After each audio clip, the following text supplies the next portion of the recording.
Everybody come welcome, welcome to the party, come welcome, welcome. There's another cup for everyone, welcome, welcome, welcome.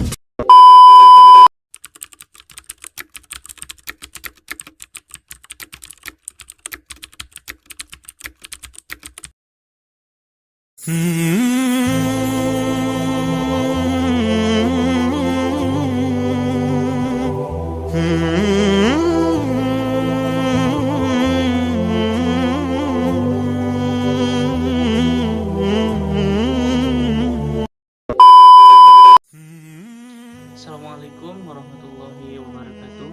Saya Hilal. Saya akan menjelaskan tentang pendidikan keimanan, apa pengertiannya. Kemudian saya akan menjelaskan tafsir dari Quran surat Yasin ayat 77 sampai 79, kemudian surat Al-Waqiah ayat 57 sampai 77. Yang pertama, pengertian pendidikan keimanan. Apa sih itu keimanan? Secara bahasa, iman itu adalah percaya, kemudian keimanan itu adalah saat seseorang itu meyakini dengan hati, kemudian dibenarkan oleh perkataannya, kemudian diamalkan oleh anggota badannya. Para sufi mengatakan seseorang ketika melakukan kebaikan maka keimanannya akan bertambah, kemudian ketika bermaksiat maka dia akan berkurang. Nah, pendidikan keimanan ini adalah di mana seseorang ditumbuhkan, dididik agar dia terus percaya kepada Allah Subhanahu wa taala tentang bagaimana beriman kepada Allah dengan baik dan benar. Kemudian tafsir dari surat Yasin ayat 77 sampai 79 dan surat Al-Waqiah ayat 57 sampai 67. Di situ Allah menjelaskan bagaimana Allah telah menciptakan manusia dari air mani, kemudian Allah juga akan membangkitkan manusia pada hari kebangkitan.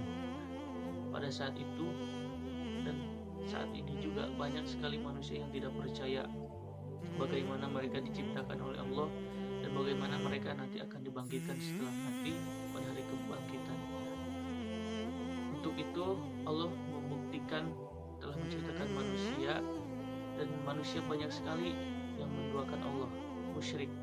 Nah, di situ Allah telah mengancam dengan hari kebangkitan, bagaimana tidak banyak sekali manusia yang musyrik. Nah, di situ Allah akan membangkitkan mereka dengan ancaman balasan yang telah mereka lakukan.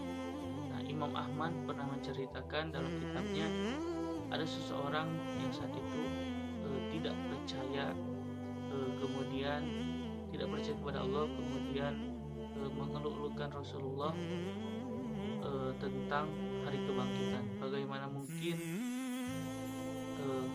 tulang yang sudah remuk, sudah retak akan menjadi manusia kembali. Tapi ketika seseorang tersebut, kafir tersebut akan meninggal ya saat sakaratul maut, dia merasa ketakutan.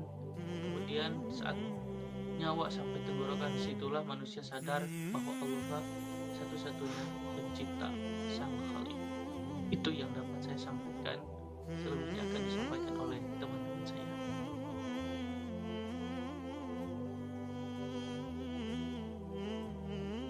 Assalamualaikum warahmatullahi wabarakatuh. Di sini saya insya Allah akan sedikit menjelaskan tentang isi tafsir Quran surat Al-Waqiah ayat 68 sampai 70. Oke, isi tafsir dari surat Al-Waqiah ayat 68 sampai ayat 70 ini menjelaskan tentang air tawar, di mana air tawar ini menjadi salah satu kebutuhan pokok untuk kita. Nah, dalam ayat ini pun surat Al-Waqiah ayat 68 sampai 70 ini pun Allah kembali menggunakan salah satu dari nikmatnya yang maha agung untuk direnungkan, dipikirkan oleh manusia. Nah, sedikit menjelaskan tentang terjadinya air tawar ini, sebenarnya air tawar ini pun berasal dari air yang berada di permukaan bumi yang mengalami penguapan akibat panasnya sinar matahari menjadi uap. Nah, dari kumpulan uap menjadilah membentuk sebuah almujni. Almujni ini bisa disebut juga dengan awan.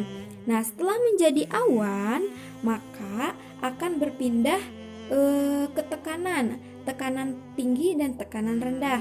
Nah, dari situlah bisa adanya turun hujan atau turun air tawar.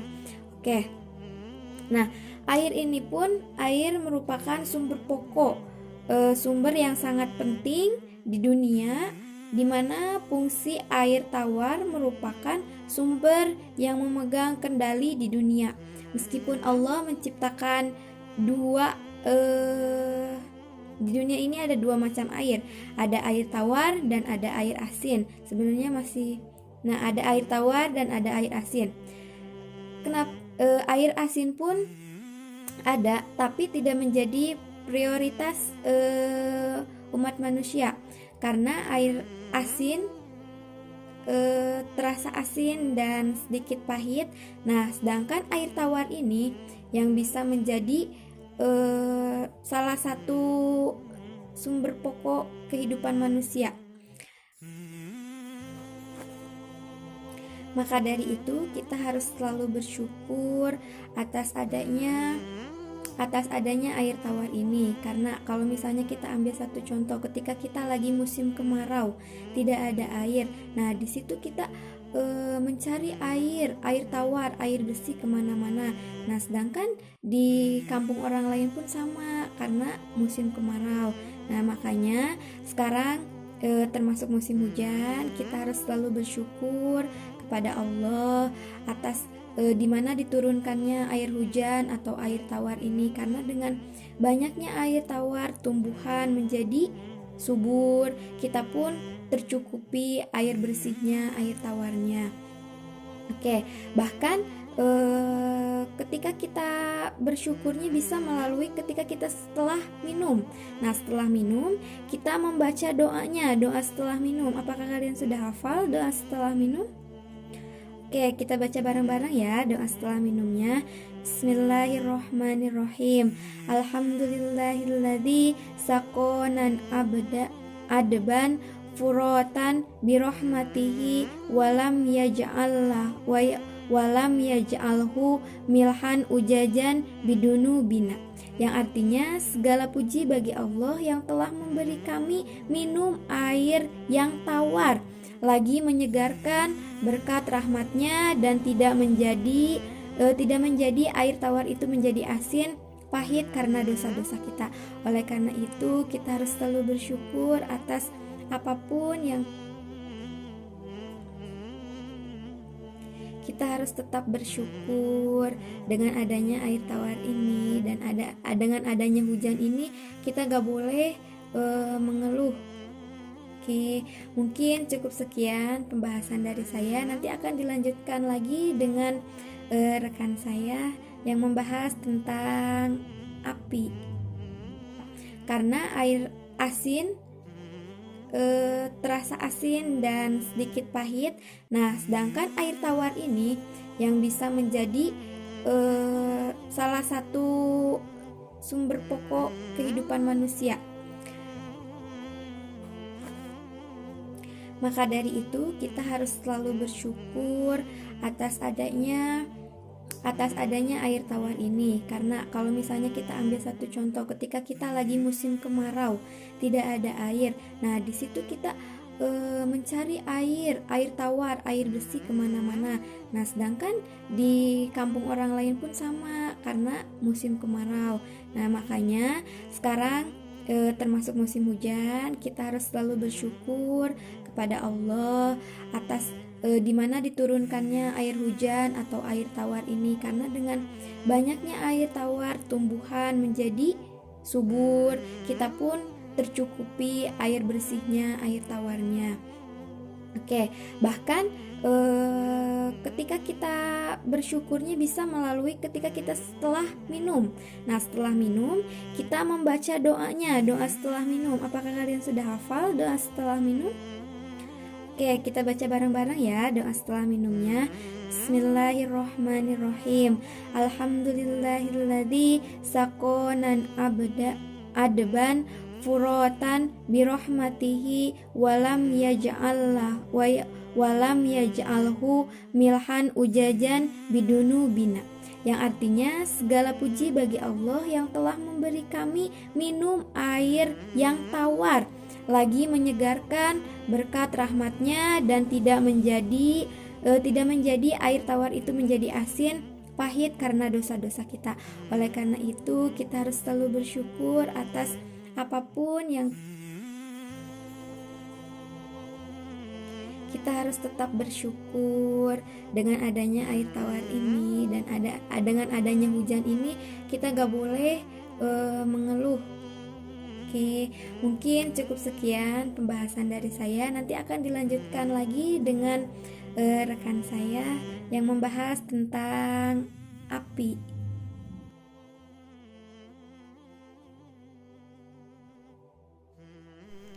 Assalamualaikum warahmatullahi wabarakatuh. Di sini saya akan melanjutkan penjelasan tentang penciptaan api yang barusan teman saya jelaskan dalam Quran surat Yasin ayat 80.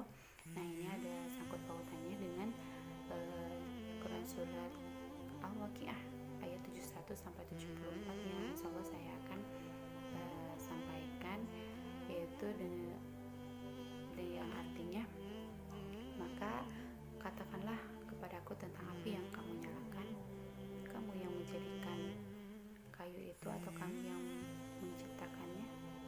Kami menciptakan api itu sebagai peringatan dan berguna bagi musafir di padang pasir.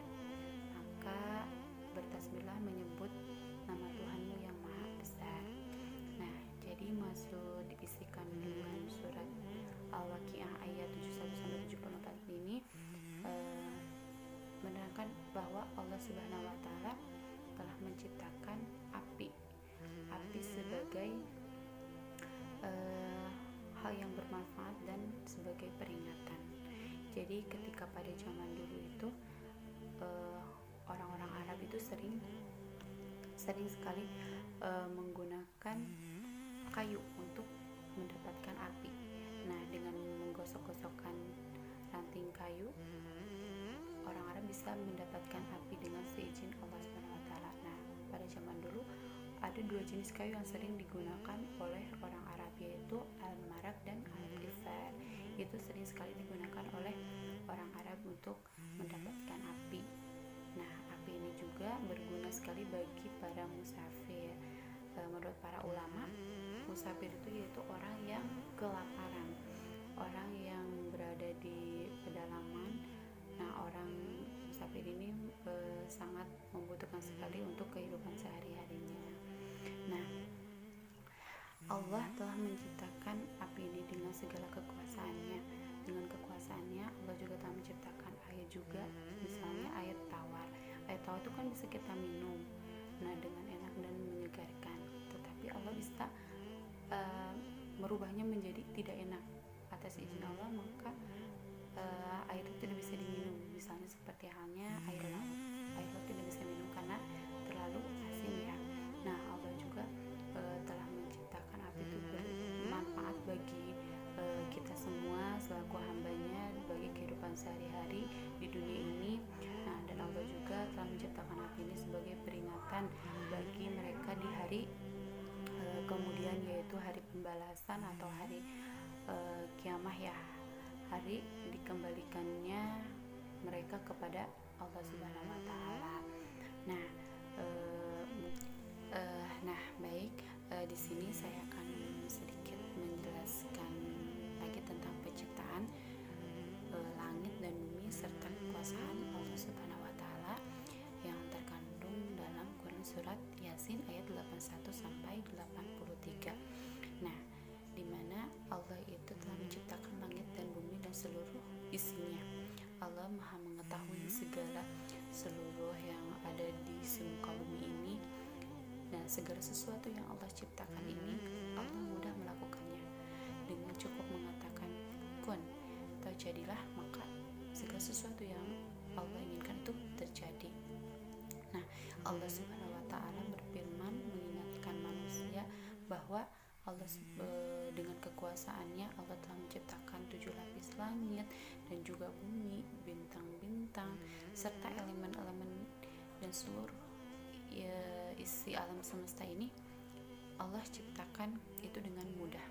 Bahkan Allah menghidupkan jasad-jasad orang yang sudah mati hidup kembali. Itu merupakan bukti kekuasaan Allah Subhanahu wa taala.